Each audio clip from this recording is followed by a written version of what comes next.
우리가 이 용어 자체가 좀 어려워요. 작정, 창조, 섭리, 이 말이 어려운데 하나님의 작정이라고 하는 것은 모든 것들이 하나님의 계획 속에 있다는 거예요. 계획 속에. 오고 오는 모든 일들, 하나님께서 창조하신 그 모든 피조물들과 그들의 행동들을 통해서 하나님께서 이루시는 하나님의 계획이 있다는 게, 작정이라고 하는 말하고 제일 비슷한 말이 계획이라고 하는 말이에요.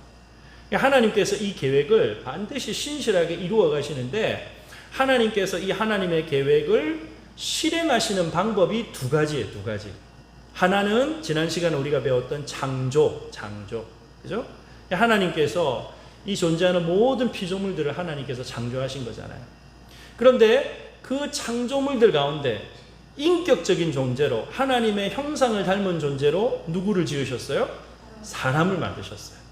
그리고 이 사람을 대리 통치자로서 피조 세계를 다스릴 수 있는 권세를 주셨다라고 지난 시간에 우리가 살펴봤어요. 그죠? 섭리라고 하는 말을 참 이렇게 어려운 말인데, 한자로 풀면 붙잡을 섭자에 다스릴 이자거든요.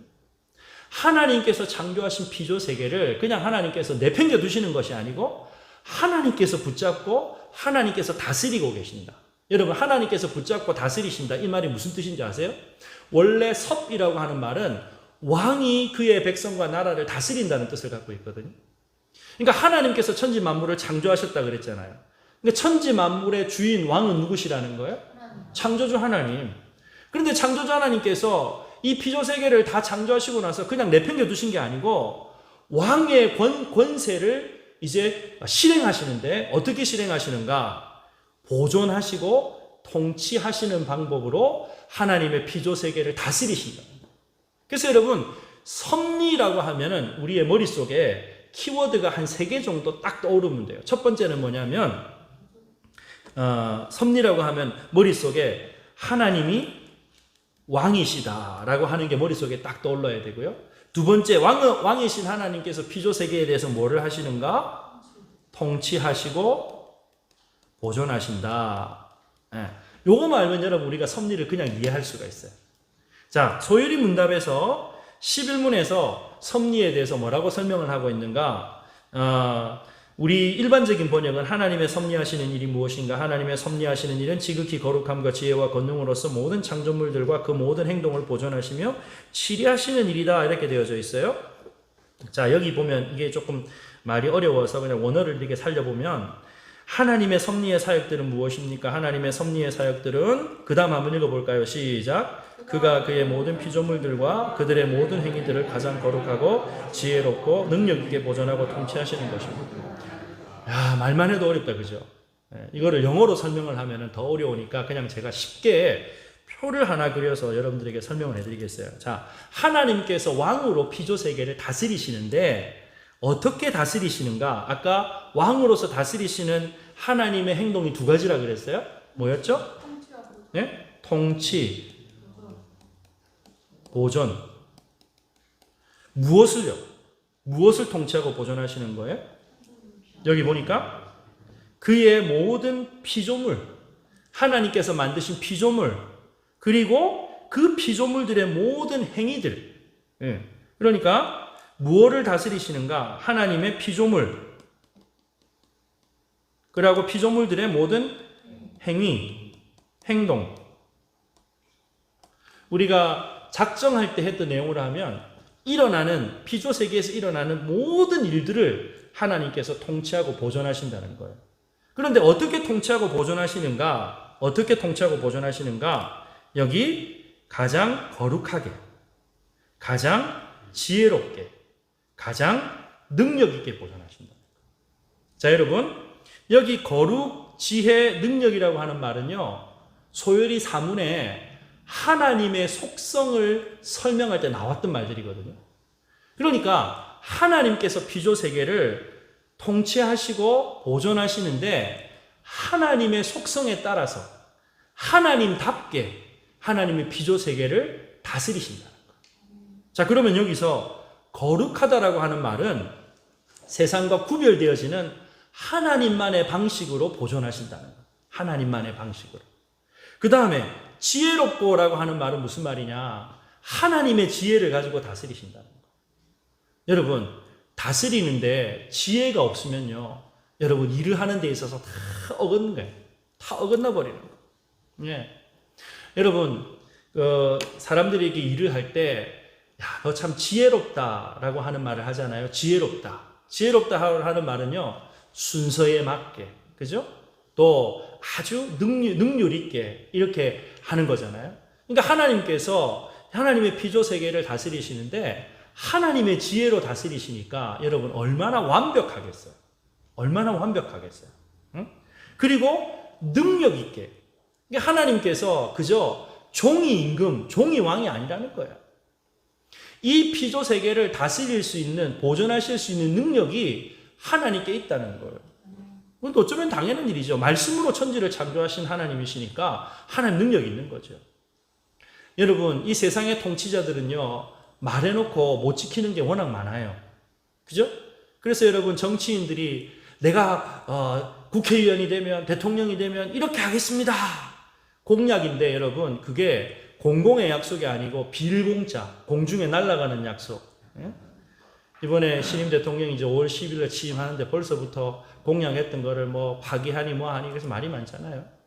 여러분, 어떤 정치적인 입장을 떠나가지고 그리스도인은 나라를 위해서 기도해야 돼요. 통치자들을 위해서 기도해야 돼요. 예. 정말 지금 여러분 나라 위해서 우리가 기도하지 않으면 안 될 때예요. 응? 특별히 하나님께서 우리나라의 위정자들에게 이 나라를 다스릴 수 있는 지혜와 능력을 부어주시도록 함께 기도하시기를 주님의 이름으로 축복합니다. 자, 하나님께서 그의 모든 창조물들과 모든 행동들을 하나님께서 이와 같이 다스리신다라고 말씀을 했어요. 자, 그런데 하나님께서 다스리시는 이 방법을 아까 제가 통치와 보존이라 그랬죠? 통치와 보존. 그런데 이 통치와 보존이라고 하는 것에 무엇보다도 이 보존이라고 하는 말, 이 말이 참 쉬운 듯 하면서도 어려워요. 그러니까 하나님께서 통치하신다. 여러분, 이건 우리가 와닿아요. 그죠? 하나님께서 왕으로 통치하신다. 지금까지 우리가 어떤 위정자들의 통치를 받아봤잖아요. 어릴 때는 자녀로서 부모님의 통치를 받아봤잖아요. 그죠? 그러니까 통치라고 하는 거는 확 와닿아요. 근데 여러분, 보존이라고 하는 게 뭘까요? 보존하신다. 하나님께서 보존하신다. 네? 이 보존이라고 하는 말이 쉬운 듯 하면서도 어려운 말이거든요. 여러분, 이 보존이라고 하는 말은 존재를 유지시키신다는 거예요. 생명을 유지시키신다는 거예요. 아까 하나님의 영은 수면 위에 운행하신다 그랬잖아요. 여러분, 암탉이 자기 알을 품는 이유는 뭐죠?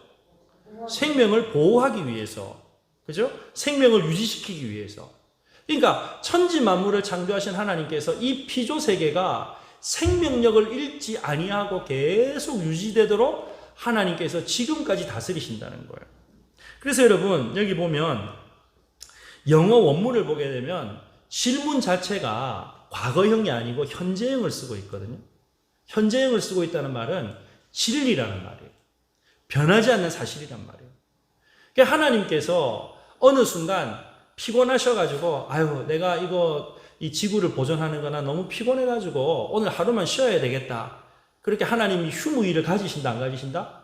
가지실 수가 없어요. 여러분, 하나님께서 휴무일을 하루가 아니고요, 1초, 30초, 뭐 10초만 하나님께서 창조하신 세계에 손을 떼버리시면 어떻게 되는 줄 아세요?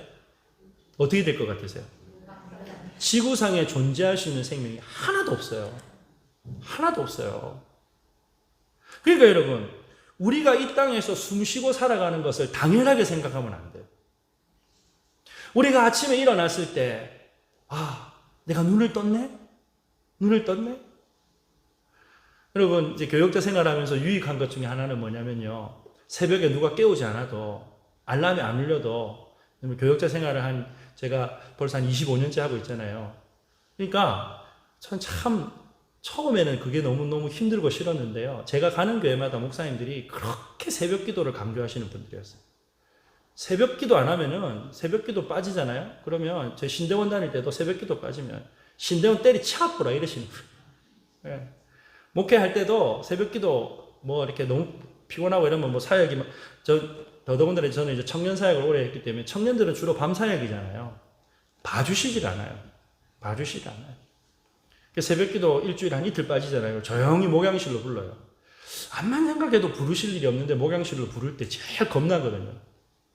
그러면 딱 들어가면 목사님이 딱 한마디 하십니다. 목사 요즘 피곤해? 요즘 피곤해? 그럼 사역 그만둬. 네? 그만둬. 너무 그게 힘들었거든요.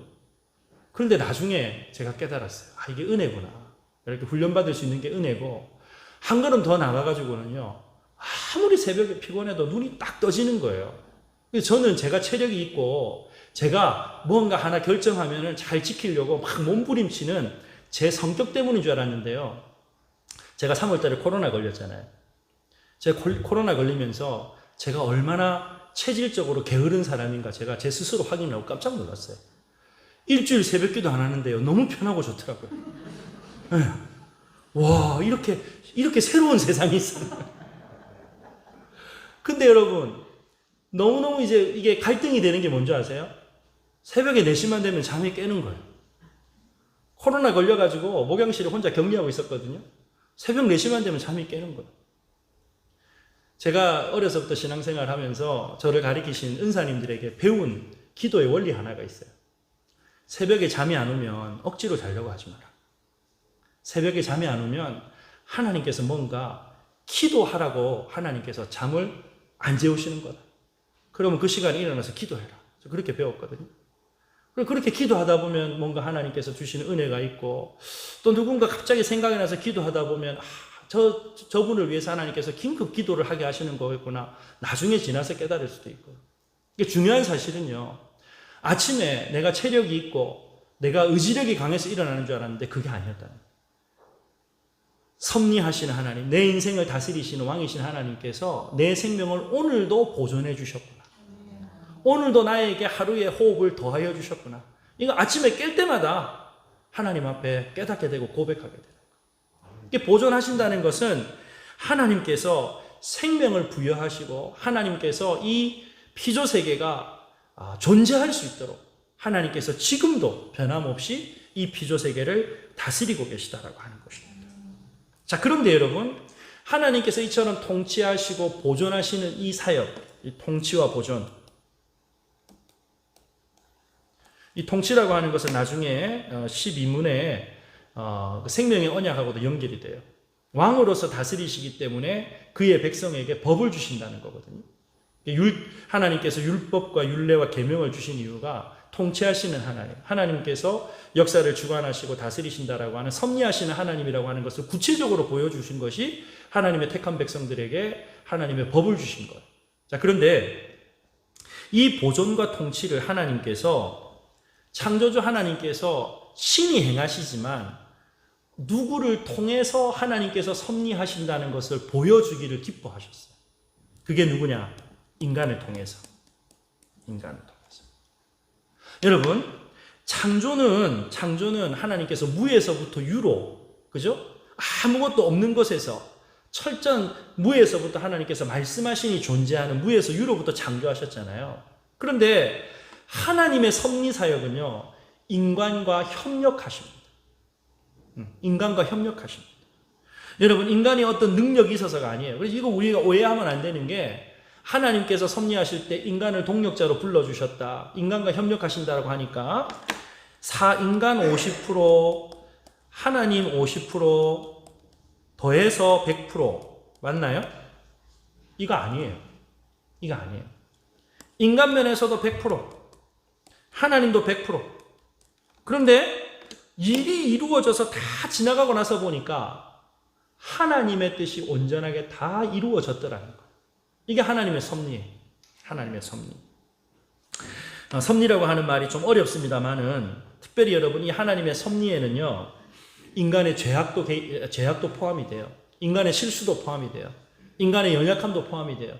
왜? 피조물들과 그 피조물들을 통해서 일어나는 모든 행위들을 통해서니까. 예? 여러분, 욥기 1장에 보면 동방의 의인이라고 했던 욥이 하루아침에 망하잖아요. 누가 참소했어요? 사단이 참소를 했어요. 그리고 여러분, 스바 사람, 갈대아 사람이 와갖고 재산들을 다 그냥 빼앗아 가잖아요. 그죠? 여러분, 가능한 수단을 동원해가지고 하나님께서 다 그냥 허용하시는 것 같아요. 그런데 여러분, 하나님께서 이 모든 것들을 통해서 욥을 쫄딱 망하게 하신 것이 아니고 욥을 연단하셨어요. 여러분, 망해도 욥처럼 망할 수 있을까요? 여러분, 세상에 그저 하나님의 존재를 인정하지 않으면요, 욥처럼 그렇게 망해도 처절하게 망할 수 있는 사람이 없어요. 그런데 욥이 나중에 하나님 앞에 깨닫잖아요. 하나님께서 천지 만물을 창조한 것을 네가 봤냐? 창조 세계의 질서에 대해서 네가 뭘 아느냐? 그래서 여러분, 이 고난을 통해서 욥이 연단되잖아요. 그래서 여러분, 이전에는 내가 여호와에 대해서 귀로만 들었더니 이 고난에 하나님의 용광로를 통과하고 나서는 이제 하나님을 어떻게 한다고요? 눈으로 본다. 이게 하나님의 섭리를 믿는 성도들이 고난을 대하는 태도예요. 그러니까 여러분, 욥기는 고난의 이유를 설명하는 책이 아니에요. 욥기는 하나님의 섭리를 우리에게 보여주는 책이에요. 하나님께서 얼마나 그의 백성들을 아주 치밀하고 면밀하게 다스리고 계시는가라고 하는 사실을 우리에게 보여주는 게 욥기라고요. 여러분, 사실 우리 신앙생활이라고 하는 것은 이 하나님의 섭리를 전적으로 믿는 믿음 가운데 살아가는 거예요. 예, 하나님께서 보존하신다. 하나님께서 통치하신다. 하나님께서 나를 하나님의 역사에 하나님의 일에 사용하신다라고 하는 이 믿음으로 우리가 신앙생활 하는 거 아니겠어요? 그러니 여러분, 이 믿음으로 우리가 신앙생활 하면요, 우리 인생에 일어나는 일들에 대해서 여러분 우연이 있을까요, 없을까요? 우연이 없어요. 하나님께서 통치하신다는 말은 하나님께서 다른 말로 우리의 걸음을 인도하신다라고 하는 말로도 바꿀 수 있지 않겠어요? 그러니까 여러분, 우리 인생에 우연한 일은 없어요. 우연한 일은 없어요. 여러분, 열왕기상 21장에 보면 북이스라엘의 아합 왕 때에 나봇이라고 하는 사람 얘기가 나오죠. 여러분, 아합이 나봇에 뭐가 탐이 나요? 포도원이 탐이 나요. 그래가지고 여러분, 모함을 해가지고 이세벨의 조언을 따라가지고 거짓 증인을 세워가지고는요, 이 나봇을 모함하고는 하나님과 왕을 저주했다는 누명을 씌워가지고 이 나봇을 돌로 쳐 죽게 만들고는 포도원을 뺐잖아요. 여러분, 왕 중에 진짜 이 아합만큼 치사한 왕이 없어요. 왕이면 여러분 당당하게 권리를 요구할 수도 있잖아요. 그런데 여러분, 거짓 증인을 세워가지고 그것도 못 나가지고는요, 안에 치맛바람 거기 그냥 휩쓸려가지고는 못나도 그렇게 못난 왕이 없어요. 어쨌든 간에 여러분, 이 나봇의 피를 흘렸어요. 하나님께서 엘리야 선지자를 보내셔가지고 개들이 나봇의 피를 핥은 곳에서 누구의 피도 핥을 것이다? 아합의 피도 핥을 것이다. 그렇게 예언하셨거든요. 그로부터 많은 시간이 지나요. 아합이 남유다의 여호사밧 왕하고 연합해서 아람하고 전쟁을 합니다. 그런데 아합이 암만 생각해도 찜찜한 거예요.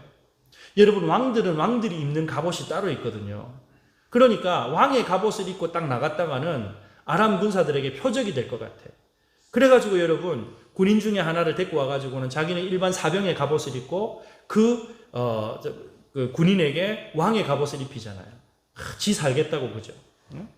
그런데 여러분, 자신의 계획이 어느 정도 이루어졌다라고 생각을 했는데, 열왕기상 22장 그 말씀에 보면 아람의 군사가 무심코 활 시위를 당겨갖고 무심코 활을 쏴요.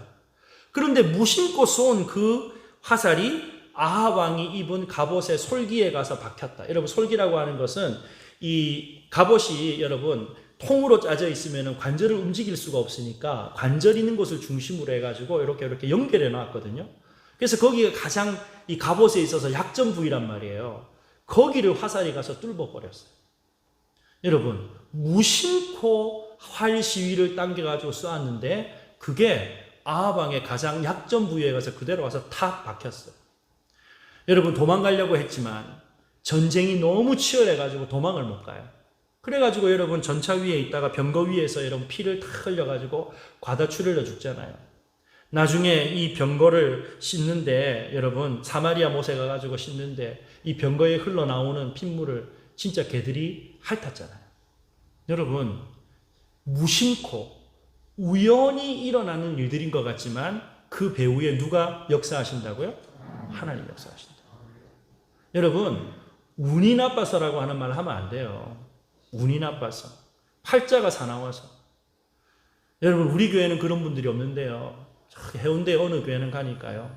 연초가 되면은 토정 비결 보러 간다는 분들이 계시더라고요. 예? 점치러 가는 분들도 계시고. 아니 우리 하나님이 점쟁이보다 못해요?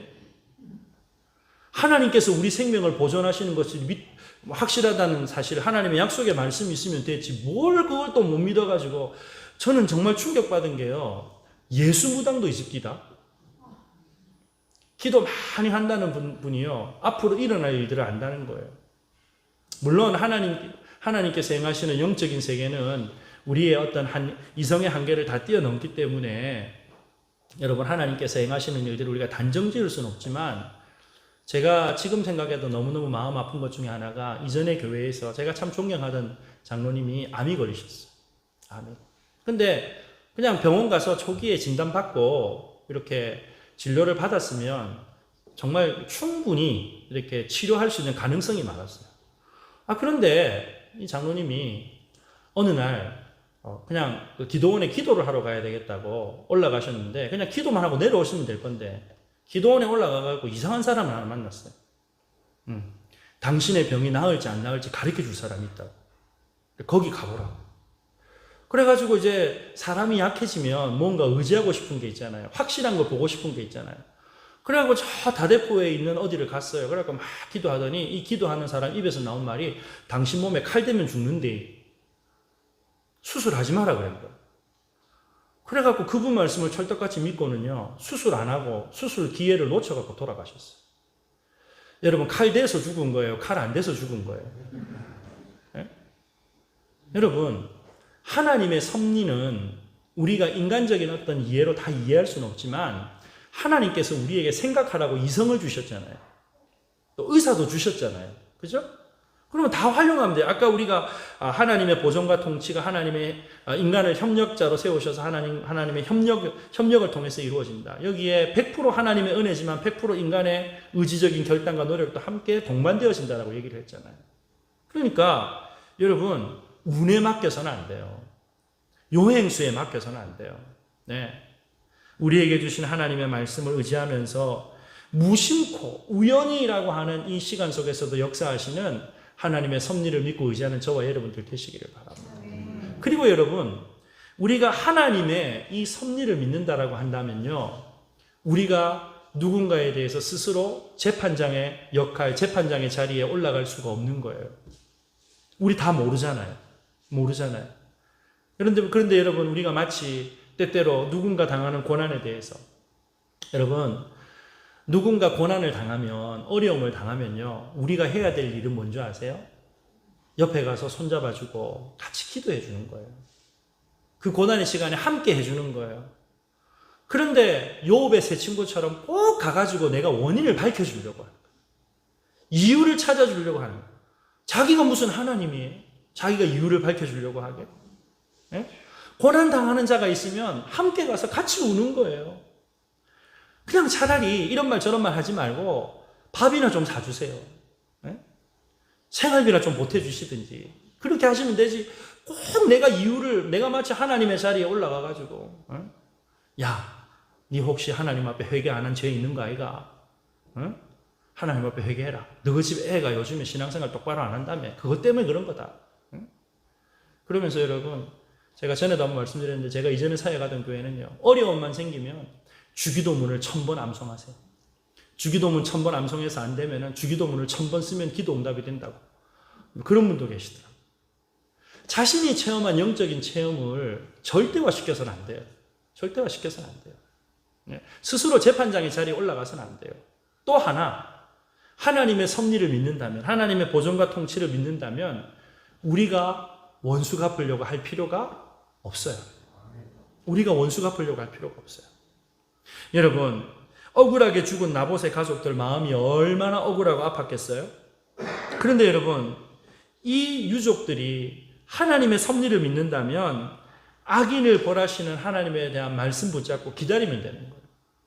내가 보복하면은 여러분, 보복의 순환고리는 끊어집니까? 안 끊어집니까? 보복의 순환고리는 끊어지지 않아요. 그런데 하나님께서 지금도 역사를 보존하시고 통치하신다는 사실을 믿고 판단과 모든 이 악인에 대한 심판을 하나님께 맡겨드리는 거예요. 여러분, 하나님께서 갚으시면요, 하나님께서 갚으실 때는 기탈이 없어요. 하나님께서 갚으시면요, 그 갚으심을 통해서 악인이라도 회개하게 하셔서 하나님의 백성 되게 하시는 놀라운 역전의 은혜가 나타나게 될 줄로 믿으시기를 바랍니다. 그런데 여러분, 자꾸 우리가 원수 갚으려고 하니까 저거 내가 한번 갚아줘야 된다. 저 정신 못 차리는데 내가 갚아줘야 된다. 여러분, 내가 갚는다고 여러분 사람이 바뀔 것 같으면 그 사람 진작 바뀌었어요. 네? 내가 여러분 똑같이 맞대응해서 바뀔 것 같으면 그 사람 진작 바뀌었어요. 왜? 세상에 나보다 독한 사람들이 얼마나 많은데. 네? 굳이 내가 재판관 되어지고 내가 보복자가 되어질 필요가 없다는 거예요. 하나님의 능한 손에 맡겨드리는 거예요. 그리고 여러분, 이 우연을 가정해서 하나님께서 하나님의 구속사의 드라마를 쫙 이어가셨던 또 하나의 장면이 룻기에 나오죠. 룻기. 예? 여러분, 룻의 가족들이 예루살렘에 여러분 흉년이 들었다고 다 가족들 내려갔다가 모압 땅에서 다 여러분 남편 죽고 아들 죽고 며느리 데리고 돌아오잖아요. 하나님께서 예루살렘을 권고하셨다. 이전 성경에 권고하셨다. 새로 바뀐 성경에는 생각하셨다. 이게 베들레헴으로 돌아오잖아요. 그때 여러분 며느리 둘 중에 누구만 따라오죠? 오르바는 시엄마 말 듣고 돌아가고 누구만 돌아와요? 룻만 돌아와요. 그죠? 그런데 여러분, 이 룻에게 하나님께서 보아스를 예비해 두셨는지 어떻게 알았겠어요? 알고 올라왔을까요? 알고 올라왔으면 여러분, 아마 이 룻이 수단 방법 안 가리고요. 이 보아스에게 보아스와 어떤 인연을 맺으려고 애를 썼을 거예요. 그런데 여러분, 룻기 말씀을 읽어보면, 룻기 2장 이후의 말씀을 읽어보면 우연히라고 하는 단어하고 마침이라고 하는 단어가 반복되어져서 나와요. 우연히 이제 보리를 주우러 추수하는 밭에 룻이 들어갔는데 하필 들어갔더니 그 밭이 누구 밭이었다고요? 보아스의 밭이야. 그런데 보아스의 밭에 여러분 가난한 사람들이 추수하고 나면 곡식을 이렇게 가져와서 가난한 사람들 먹을 수 있도록 모세 율법에 있잖아요. 그런데 그날 마침 누가 나갔어요? 보아스가 나간 거예요. 보아스가 그날 마침. 예? 여러분, 하나님께서 우연히라고 하는 이 역사와 마침이라고 하는 역사를 통해 가지고 여러분 이방 여인 룻이 여러분 이스라엘 백성으로 복속되어지는 그러한 놀라운 은혜뿐만 아니고 결국 여러분 이 이방 여인 룻이 누구의 할머니가 돼요? 다윗 계보의 할머니가 돼요. 메시아가 이 땅에 오시는 통로의 역할을 하나님께서 우연히와 마침이라고 하는 이 놀라운 역사를 통해서 이루셨다는 거예요. 사랑하는 여러분, 이 땅에 우연은 없어요. 우연은 없어요. 하나님 앞에 모든 일들은 필연이에요. 그런데 중요한 사실은요, 이 하나님의 섭리는 여러분 인간이 시간과 공간이라고 하는 이 한계 속에 있다 보니까 바로바로 깨달을 수가 없는 거예요. 거의 대부분의 시간들은 지나고 나야 깨달아요. 지나고 나야. 그렇잖아요? 지나고 나야. 그런데 여러분, 하나님께서 이 고난의 시간에 아무것도 하지 못해가지고 여러분 가슴 치고 발 동동 구르고 우리가 고통 당하지 않도록 우리에게 뭘 주셨는가? 약속의 말씀을 주셨어요. 그래서 이 말씀의 약속을 붙잡으면 지금 내가 지나가는 이 상황이 고통의 시간이고 환난의 시간이고 어려움의 시간이지만 그럼에도 불구하고 하나님께서 통치하신다. 내 걸음을 인도하신다. 하나님께서 나와 우리의 가정과 우리의 교회와 이 나라와 백성의 모든 생명을 하나님께서 유지하고 계신다. 그래서 여러분, 고난을 너끈히 이길 수 있도록 하나님 앞에 이 고난을 감당할 수 있도록 이 하나님의 섭리를 믿는 하나님의 백성들에게 하나님의 은혜를 부어주시는 줄로 믿으시기를 주님의 이름으로 축복합니다. 여러분, 세상에 우연은 없어요. 지금도 하나님께서 섭리하시고 하나님께서 통치하시고 보존하고 계시기 때문에 우리가 이만하게 신앙생활 할 수 있어요. 이 나라가 유지되어지는 것도, 여러분 이 지구촌이 유지되어지는 것도 천지 만물을 창조하신 왕이신 하나님께서 여러분 통치와 보존의 일로 섭리하고 계시기 때문인 줄로 믿으시기를 바랍니다.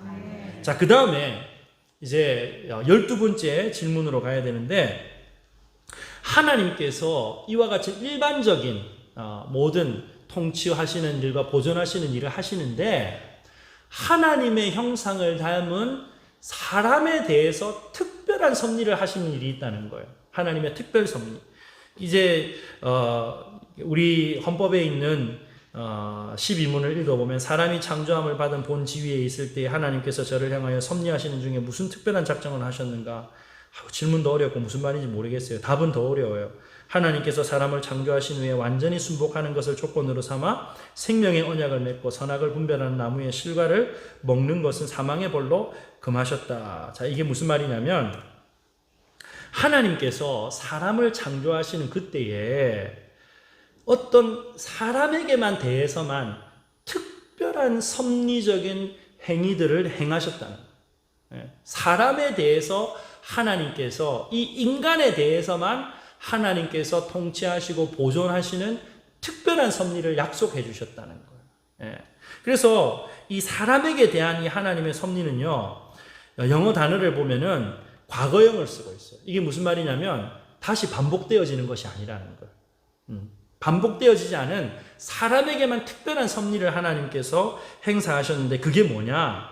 여러분, 우리가 잘 아는 선과 악을 알게 하는 나무를 통해서 하나님 앞에 완전히 순종함으로 하나님과 언약을 맺으셨다라고 하는 것이 바로 이것이 사람을 향한 특별 섭리입니다. 특별 섭리.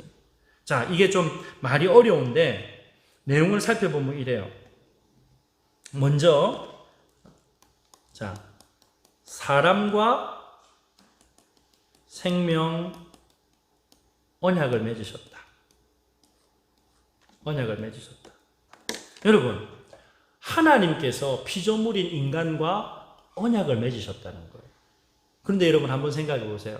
천지 만물을 창조하신 하나님께서 그 흙으로 만든 보잘것없는 인간과 언약을 맺으셨어요. 여러분, 원래 고대 중동 사회에서 언약이라고 하는 것은 말하자면 언약의 두 상대자가 격이 비슷해야만 맺을 수 있는 거거든요. 그런데 창조주 하나님께서 피조물과 약속을 맺으신다, 언약을 맺으신다. 이거는 어떤 전제가 있냐면요, 하나님께서 스스로 자신의 자리를 낮춰주신 거예요. 누구의 자리에까지? 인간의 자리에까지 하나님께서 스스로를 낮춰주신 거예요. 낮춰주신 거예요. 그래서 여러분, 이 생명 언약도 사실은 하나님의 은혜라고 할 수 있죠. 은혜라고 할 수 있죠. 여러분, 스스로 낮아지셔서 이 하나님의 백성들이 순종하는 것에 대해서 복을 주시겠다고 하나님께서 약속해 주신 거예요. 그런데 여러분, 이 생명 언약이라고 하는 것을 행위 언약이라고도 말을 하거든요. 생명 언약이라고 하는 것과 같은 말이 행위 언약이라는 말이에요. 그런데 우리가 이 행위라고 하는 말에 조심해야 돼요. 행위라고 하는 말이 사람 편에서 축복과 상급을 받을 만한 충분한 행동을 해서 그 대가로 하나님의 복을 받는 것이 아니라는 거죠. 아까 말씀드릴 때 이 언약이라고 하는 것, 창조주 하나님께서 피조물인 인간과 언약을 맺으실 때 하나님께서 인간의 수준으로 낮춰주셔서 인간과 약속을 맺어주신 거잖아요. 그 말은 인간에게 하나님께서 이 언약을 준수하는 인간이 하나님의 복을 받을 만한 자격과 조건과 능력이 되기 때문이 아니라는 거예요. 전적인 하나님의 은혜라고 하는 것이죠. 그리고 하나님께서 순종을 조건으로 해서 하나님께서 이 생명의 언약을 허락해 주셨다라고 하는 것입니다.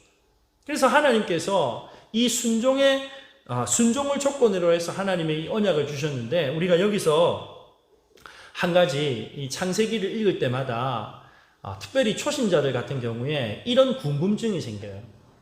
하나님께서 선과 악을 알게 하는 나무를 왜 만드셔가지고, 왜 그거 먹으면 하나님과 같이 그거 먹으면 죽는다고 하셔가지고 선악과 안 만드셨으면 그런 일이 없을 거 아이가. 그래서 마치 아담과 하와의 범죄의 원인 제공을 누가 하신 것처럼 하나님이 하신 것처럼. 근데 여러분, 이거 한번 잘 생각해 보세요. 잘 생각해 보세요. 하나님께서 첫사람 아담에게 이 언약을 주셨다는 것은 무슨 말이냐? 하나님께서 이 아담을 하나님과 언약을 맺을 수 있는 대상, 상대자로 인정해 주셨다는 거예요. 상대자로 인정해 주셨다는 거예요. 여러분 이것만 해도 엄청난 복 아니에요? 엄청난 복 아니에요? 그리고 이 복을 하나님 앞에 이 명령을 지키면 생명을 유지할 수 있도록 하나님께서 약속을 해주셨다는 거예요. 약속을 해주셨다. 이게 너무너무 큰 복이죠. 그러니까 여러분 우리 이렇게 생각해야 돼요. 하나님께서 인간이 범죄할 수 있는 여지를 주셨다는 것이 아니라 하나님께서 사람을 창조하실 때 하나님의 지식과 의와 거룩함, 이게 하나님의 형상을 닮은 거잖아요. 하나님 닮은 인간의 형상이라고, 하나님 형상이라고 그랬잖아요. 그러니까 우리가 하나님의 언약과 약속을 충분히 이해할 수 있도록, 그리고 의지적으로 이 하나님의 법에 순종할 수 있는 능력까지도 하나님께서 우리에게 이미 주셨다는 거예요. 하나님께서 어떤 법을 주실 때는요, 하나님께서 어떤 명령을 주실 때는요, 절대로 지킬 수도 없는 그런 나에게 이 법을 지키라고 주시는 분이 아니에요. 여러분 법을 지킬 만한 자격도 능력도 없는데 법 지키라고 하는 그건 너무 가혹한 거잖아요. 그런데 하나님께서 선과 악을 분별하는 나무의 실과를 먹지 말라라고 하는 명령을 주셨다라고 하는 말은 이미 하나님의 형상을 닮아서 의와 거룩과 지식으로 충만한 이 아담이 마음의 결단을 통해서 충분히 하나님의 이 법을 지킬 수 있는 여지를 아담에게 하나님께서 이미 허락해 주셨다는 거예요. 그 능력을 이미 아담에게 하나님께서 허락해 주셨다는 거예요. 여러분, 하나님께서 선악을 알게 하는 나무의 열매를 먹지 말라고 하는 명령 하나만으로 아담의 순종 여부를 결정하신 것이 아니에요. 이미 아담의 마음 가운데 이 법을 지킬 수 있는 능력을 하나님께서 아담에게 주셨어요. 주시고 이 법에 하나님께서 주신 자유의지를 가지고 순종하기를 하나님께서는 기대하셨다는 거죠. 기대하셨다는 거죠. 여러분, 이 아담의 상태는요, 진리의 말씀대로 순종할 수도 있고, 하나님의 법에 어길 수도 있는 그런 상태예요. 그러니까 하나님께서 우리를 로봇과 같은 존재로 만들지 않으셨다는 거예요. 중요한 사실은 하나님께서 우리에게 주신 이 의지를 가지고 하나님의 법에 스스로를 굴복시키면서 하나님의 말씀에 순종하여 하나님의 왕되심을 인정하고 하나님의 섭리 가운데 살아가는 그러한 상태를 하나님께서 우리에게 기뻐하신다는 사실을 기억하고 살아야 한다는 것입니다. 여러분, 하나님께서 이 언약을 어기면 죽음이라고 하는 벌이 따른다라고 말씀을 하셨어요. 여러분, 앞서 말씀드린 것처럼 죄 짓기 전에 아담은 죄를 지은 인간들의 비참함이 없는 상태이긴 하지만 여러분, 이 생명의 언약을 주셨다는 것은 또 하나 앞으로 이 하나님의 구속 역사가 완성되어질 때 이 아담의 상태가 얼마나 존귀해지고 고귀해질 것인가라고 하는 것을 우리에게 미리 예고편으로 보여주는 것 같은 그런 약속이 이 선과 악을 알게 하는 나무의 열매의 그러한 약속이다라고 할 수 있어요. 그래서 이 생명 언약에서 아담 첫사람이 실패했잖아요. 그래서 하나님께서 이 생명의 언약이 파기되어지는 것이 아니라 새롭게 하기 위해서 어떤 언약을 주셨는가? 은혜 언약을 주시죠. 은혜 언약. 이 은혜 언약을 주신 것이 창세기 3장 15절에 여러분 범죄한 인간에게 뭘 해주십니까? 가죽옷을 입혀주시는 거예요. 그 부끄러움, 그 죄의 수치를 가릴 수 있도록 하나님께서 가죽옷을 입혀주시는 거예요. 그게 하나님의 은혜 언약이라는 거예요. 그런데 이 짐승의 가죽을 가지고 그들의 수치를 가려주는 것이 나중에 예수님의 십자가의 죽음을 통해서 성취되어지잖아요. 여러분, 인간의 실패와 인간의 실수에도 불구하고 하나님은 그의 구원 역사를 계속해서 이어가시는 줄로 믿으시기를 바랍니다. 이게 바로 하나님께서 오늘도 왕으로서 그의 피조 세계를 통치하시고 다스리시는 하나님의 섭리의 역사입니다. 오늘도 우리 인생에 일어나는 크고 작은 일들 가운데서 우리가 낭망하고 절망하게 될 때가 있어요. 하지만 하나님께서 여전히 우리의 삶을 다스리신다. 하나님께서 내 생명과 우리의 가정과 교회와 이 나라와 민족과 하나님의 창조 세계들을 이 생명이 유지되어 줄 수 있도록 보존하고 계신다. 이 사실을 믿을 때 우리는 기쁨으로 즐거움으로 하나님의 인도하심에 스스로 순종하면서 믿음의 걸음을 날마다 걸어가게 될 줄로 믿습니다. 이 하나님의 섭리의 풍성한 은혜가 우리의 삶 가운데 매일매일 하나님의 은혜로 나타나는 복된 삶들이 되시기를 주님의 이름으로 축복합니다.